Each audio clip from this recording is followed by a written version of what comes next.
আমরা এদেশের মানুষের পক্ষে আপনি দেখেছেন তারেক রহমান সকাল ৯টা থেকে রাত ৯টা পর্যন্ত অফিস করে। আমরা মানুষের জন্য কাজ করি। মানুষের দল বিএনপি, মানুষের দল ছাত্র দল, মানুষের দল যুব দল, স্বেচ্ছাসেবক দল।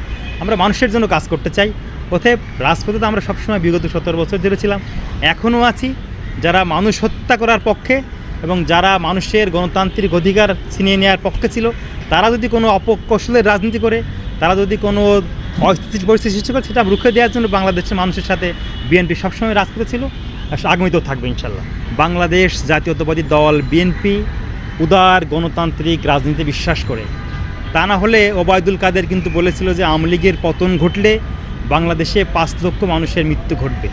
আপনারা কি দেখেছেন ৫,০০০ মানুষের মৃত্যু হয়েছে?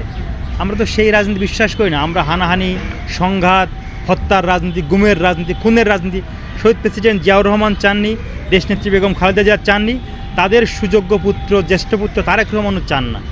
উনি কিন্তু মাঝে একটা পত্রিকাতে আপনাদের সাথে কথা বলার সময় বলেছেন যে দেখুন, আমি যদি প্রতিহিংসা পরায়ণ হইতাম, প্রতিহিংসা যদি আমি যদি প্রতিহিংসা করে যদি প্রতিশোধ নিতাম, তাহলে কিন্তু আমার কোমরের হাড় ঠিক হবে না, আমার হাতের মাজার ব্যথা কিন্তু ঠিক হবে না। অতএব সকলকে নিয়ে কাজ করার যে মানসিকতা ওনার ভিতরে আছে, সেটা কিন্তু বিগত সময়ে ফ্যাসিবাদের কোনো নেতাগণ ভিতরে ছিল না। আমরা উদার গণতান্ত্রিক রাজনৈতিক দল, আমরা গণতন্ত্রে বিশ্বাস করি। ফ্যাসিবাদ যে বিতাড়িত হয়েছে, আমরা মনে করি বাংলাদেশের মানুষের গণতান্ত্রিক অধিকার তারা হরণ করেছিল বলেই তারা বিতাড়িত হয়েছে।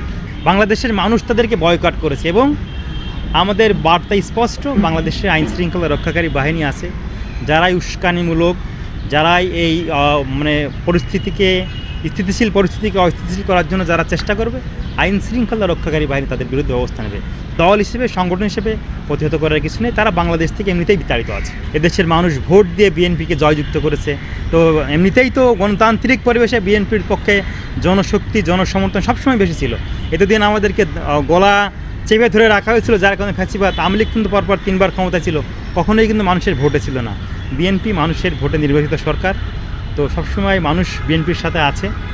এই সকল প্রকার অপকৌশল, অপরাজনীতিকে রুখে দেওয়ার জন্য বাংলাদেশের মানুষের সাথে বিএনপি এবং তার অঙ্গ সংগঠন সবসময় রাজপথে থাকার জন্য প্রস্তুত রয়েছে।